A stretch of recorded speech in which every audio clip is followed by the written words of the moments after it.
Hey, it's me, Gabriel. So I'm back to finish this article. What you saw in the previous one was like a trauma reaction. So what I did is I went ahead and read the article on my own. And when I'm done with it, I'm going to highlight some things that I feel like this being an ancient tribe. Some things I feel like today that are happening that are so oppositional from this one. And just to give a little bit of context too about this article, I put another article in the description, but it talks about like, let me read the name of the article.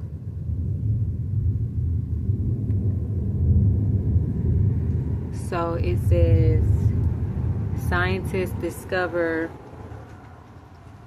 hold on, it's a car going by. It says, scientists discover that all humans come from the same mother who lived 200,000 years ago in Botswana. So this article explains like genetic drift, mitochondrial Eve is a name they give her, and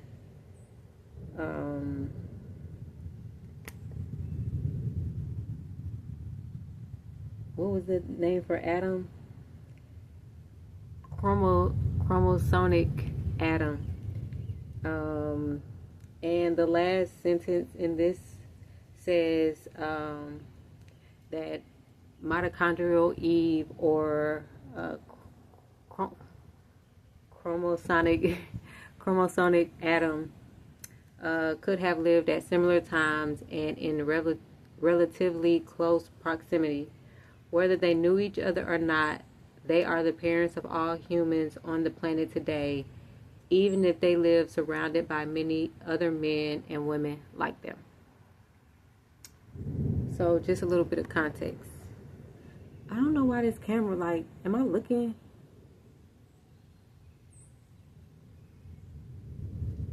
I'm gonna look over there. Wow. If I look over there, okay.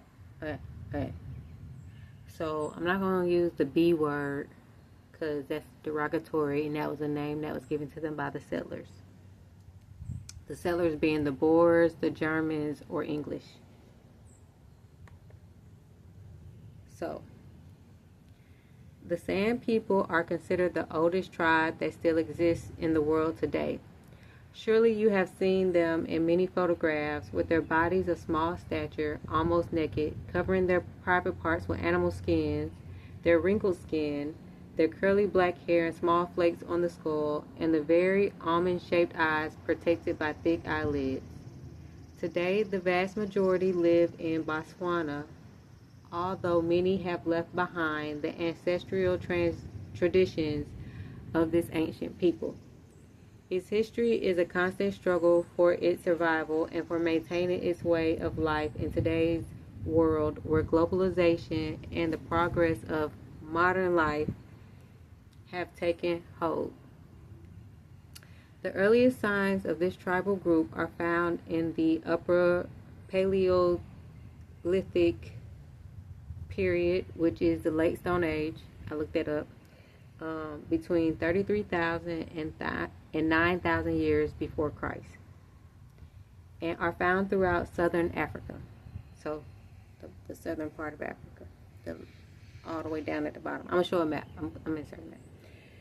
They were displaced by more violent and numerous tribes, such as the Bantu, and also martyred and enslaved by the colonizing powers, such as the Boers, Germans, or English. In fact, it was the settlers who called this group the B word, meaning the men of the forest, which means they were minding their business. There are few in the Kalahari Desert Reserve area and many on the surroundings of big cities and towns in Botswana. They are a people considered hunter-gatherers. They do not work in agriculture, livestock, do not work in metal, and do not live in large villages, and do not have their own writing, but they have great knowledge of nature and animals, which allows them to live in close proximity or live close with predators. They craft complex tools through stones. They make many cave paintings, and they have a very sophisticated way of communicating with their language. The sign language is a connoissoid language where the presence of clicks, noises made by the tongue, stands out as a phoneme. 70% of all words start with a verse as a sound. I'm interested to figure out what that verse means. They are nomadic peoples who gather fruit, herbs, and tree roots. They hunt antelopes with small spears made for themselves. They live in igloo houses made of branches and covered with animal skins. And often during the rainy season, they live in caves, in the woods, and in the mountains. The San people believe that the diseases are caused by the spirits of the ancestors who try to take the patient to another life. So I had to say something with that because I do feel like there was a quantum shift with the pandemic, and the San people believe that if I were to translate this with my belief, I would say the San people believe that this would be caused by the spirits of ancestors who try to take the patient to another life. So I feel like there's this whole big shift that's happening, and we're trying to figure out what's going on, and I think a lot of it stems from that sentence there. For this reason, they often perform healing dances around the patient, as well as make healing plants that they collect themselves. They also perform other sacred rituals such as evoking the rain. The people of San have endured for thousands of years because they have always maintained a great balance between the resources they obtain from nature and the survival of their population. For the survival of their population there. They only hunt animals just for food and to use their skins as a piece of clothing or protection for their homes. They collect the plants they need for that day without storing them and without wasting more than necessary. They have a very cooperative Woo-hoo!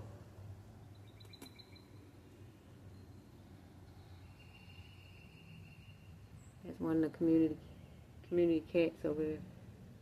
Is that poo-poo? I don't have my contacts in, so I can't tell if it's coming over here or not. Okay. I don't think it's coming over here.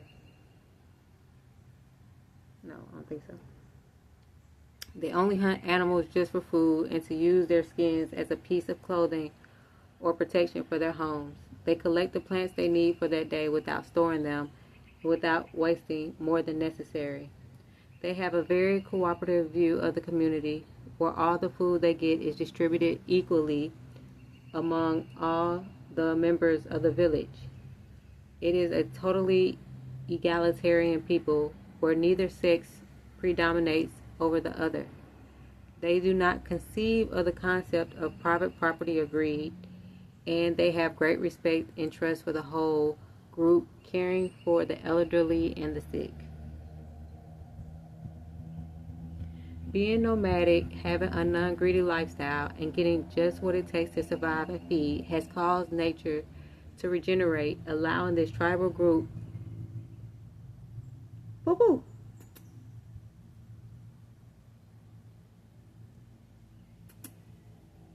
Okay, it's a cat, but that's not poo-poo.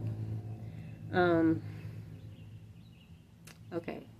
Being nomadic, having a non-greedy lifestyle, and getting just what it takes to survive and feed has caused nature to regenerate, allowing this tribal group to continue to obtain natural resources for the survival of its history.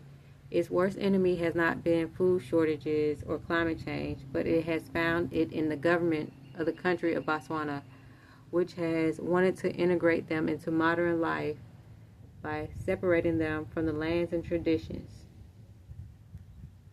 their lands and traditions. Around 1980, I want to add something there. before we get there. So, in the 1920s, diamonds were discovered near the border with Namibia at Alexandria Bay. That was 1920s. Around 1980, the Botswana government discovered the presence of diamonds in the Kalahari Desert Reserve, the lands where the sand settlements lived, with the argument of helping them to get started in the progress of globalization. They offered them an education and wanting to integrate them into urban society. The Botswana government decided to evict approximately 5,000 Sands who lived on their lands and forcibly relocate them to settlements outside the Kalahari Reserve. In addition, another reason by the government was the promotion of tourism and environmental conservation of the Kalahari Desert Reserve, avoiding the hunting of animals by the Sand peoples. Behind this explosion, many saw the hand of the government as considering the sand a nuisance to benefit from diamond mining, one of the country's main economic sources.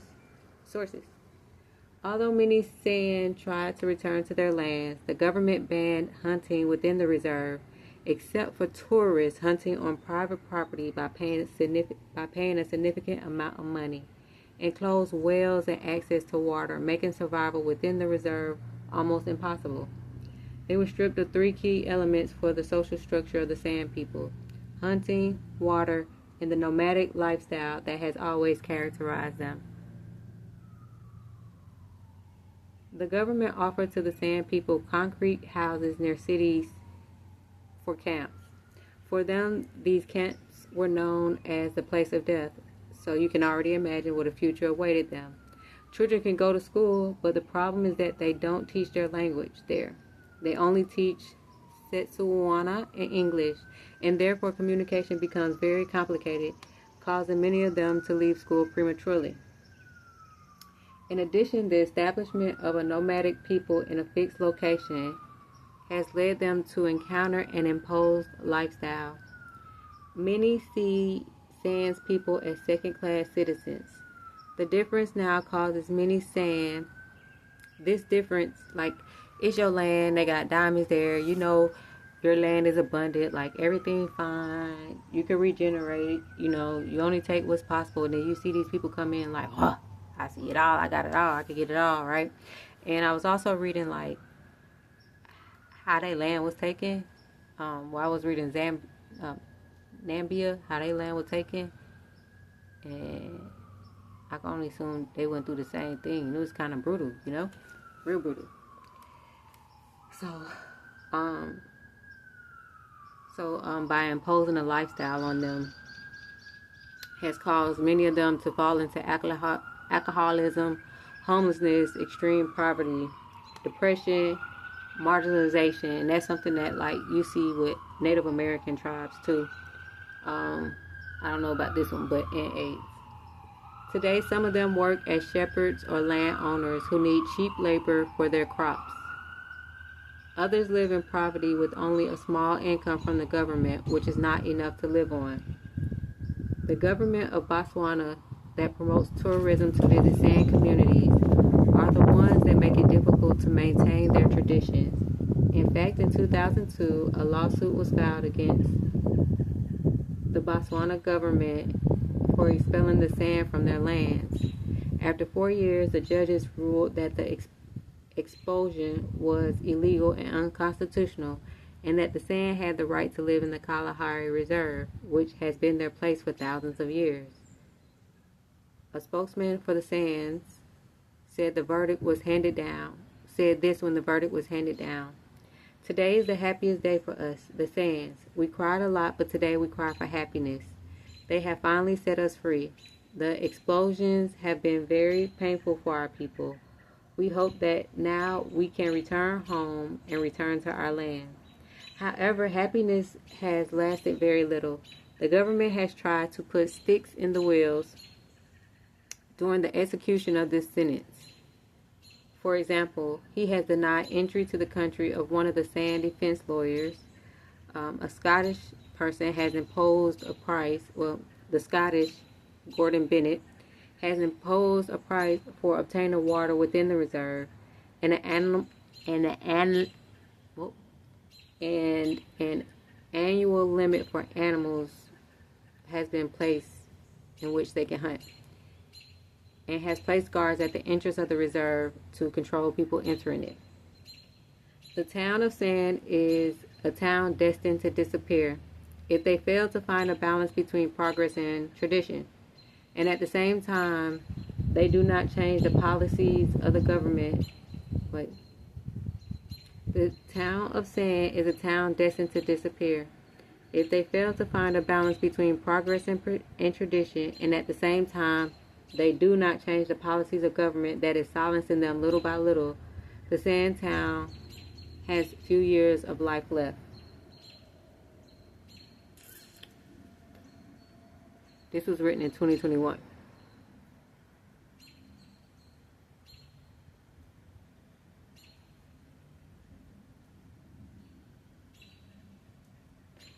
However, different associations have emerged fighting for their right to return to their lands.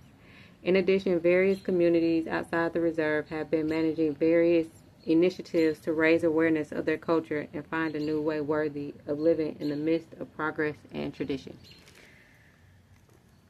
So that's that article.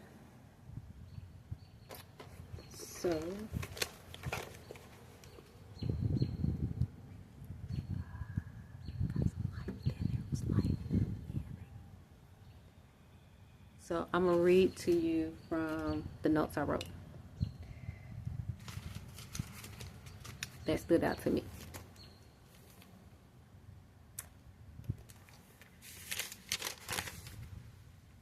Okay, found in Southern Africa. Remember that?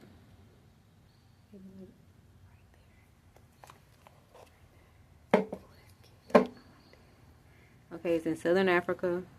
It's the oldest tribe that exists in the world today. On the late Stone Age. I thought that was very interesting. So that was 33,000 and 9,000 years before Christ. They have a great knowledge of nature and animals. And I didn't write everything that stood out to me because it was a lot. But I wanted you to have fun with the article. And like one thing I did, I'll show you what I did. But I applied it to myself. So I was an animal science major. So having a great knowledge of nature and animals, I was like, okay. That's called zoonotic. So the interaction or interaction between like animals and humans is called like zoonotic. They have a Khoisan language that makes a clicking noise. They perform healing dances around the patient. So that's something that I do like as a healer. Like I'm kind of like not big on it, but like people who may have experienced childhood trauma and things like that. So I do like a dance where I like pretend like I'm protecting them or like stay away from them, you know, just like a protection dance. Maybe not a dance, just some type of like, if you're a child and you're crying, assume I'm protecting you, right? They also invoke rain. And what was interesting is when I first looked this up, it had started raining really hard. It almost started raining today, but then it stopped. So it's cool. One thing that I really liked. So I had 3 points that I really liked. No, 4. 4 points that really stood out. One was the egalitarianism, where neither sex predominates the other. So I feel like feminism was something that was imposed on us that contradicts this way. Even if you're like, I just feel like feminism, like how strong it was just too much. The cooperative view of community, where food is distributed equally. In my notes, I put the Germans were a part of the Holy Roman Empire. So the church I used to go to here, they had a Greek organization, and when I was homeless and I asked for stuff, they were like, you have to fill out this sheet of paper, and they were doing that because of taxes. So it was like a tax write-off. So I told the person, I was like, I'm gonna steal if you don't help me out, and they was like, okay. But then, God is beautiful, because I told another person this happened. They was like, if anything ever happens, just come to us. We sorry that happened. Just come to us. But there are people who are just sticklers for, it's a spirit. So if your church is ran by Greeks, or people in the Greek organization, and they just thinking about taxes and how to get money, because a lot of what a shift that has happened here is a lot of younger people have left certain churches, and this is the reason why. The worst enemy is the government. So I lived in UK, and I felt like upon my return, like one big difference was like over there they protest like it was normal, but their government cared. When you don't have a government that cares, you're not protesting silently, or you're just not there. You're like, because you want them to care. But in Europe, like, they care enough to hear them, and if they show up in mass numbers, and like when I lived in Europe, in London, they were like, don't show up to school today, go protest. I was like, okay, if y'all get down like that. But like in the United States, it's wild, because you got to follow me on Instagram. I'm gonna take my time with that one, because there's a lot of stuff that's happening, international students, and it's similar to what's going on here. And that's why I'm thankful I found this article when I did, because they're trying to cut all this NIH funding, and they're trying to get all these international students, like, revoking them, because Europe is trying to, like, take Americans and take these people and have it as if it's attractive over there. And there's another article that I should have did in context, where it says, like, the African genome is missing. And the thing is that they're using the African genome as the baseline. So it's regardless of color. Like when I first started, I said 200,000 years ago, the mother, mitochondrial Eve, was from Botswana. I want to say Namibia, Botswana. I want to say a certain tribe, but I want to say that Hedon tribe is in Namibia, but I'm gonna put Namibia, Botswana. We're gonna put South Africa, okay?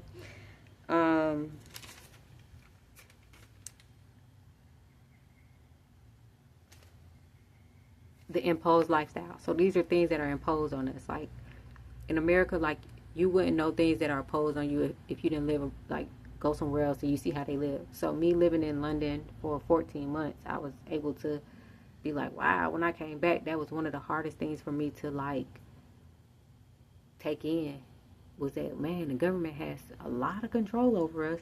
Over there, they had, like, free access to health care. Their education was affordable. I feel like over here, Joe Biden just apologized, like, last year sometime. I put that article in the description, and it was talking about, like, for 150 years, they did certain things to tribes so that, like, they lose their tradition. It's the same thing. Lose their tradition, you lose their language. So I have someone who reached out to me and told me their family was Cherokee, and the Trail of Tears, following the Trail of Tears, they did the same thing, and they lost their language, so they couldn't communicate with their family, which is, I mean, that's so harrowing. I mean, like, not harrowing, that's just so, it's herring, like a herring, HARROWING, a herring, a heart. I'm trying not to say the T word, but that's a herring event. A harrowing event. Okay.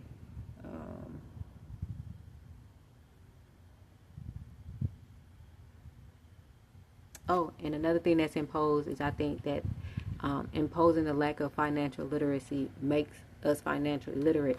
So right now, like, our government with the mineral deal, like, if you had financial literacy, like, you wouldn't even, like, be mad at that. And I need to make a video about that too. But like, you wouldn't even be mad if you read it and you read it, you know. And then asking for Trump resignation with all that's going on here in NIH and the biomedical cuts. That's the Treasury Secretary. So right, so say if let's say you 15 years old and you get a stipend from your mother. You ain't got no car yet, so your mama gonna tell you how to spend the money, right? He being told how to spend the money, like in it, like, so you going after the president when you're supposed to go after the one who's controlling the money, the tariffs, the cuts.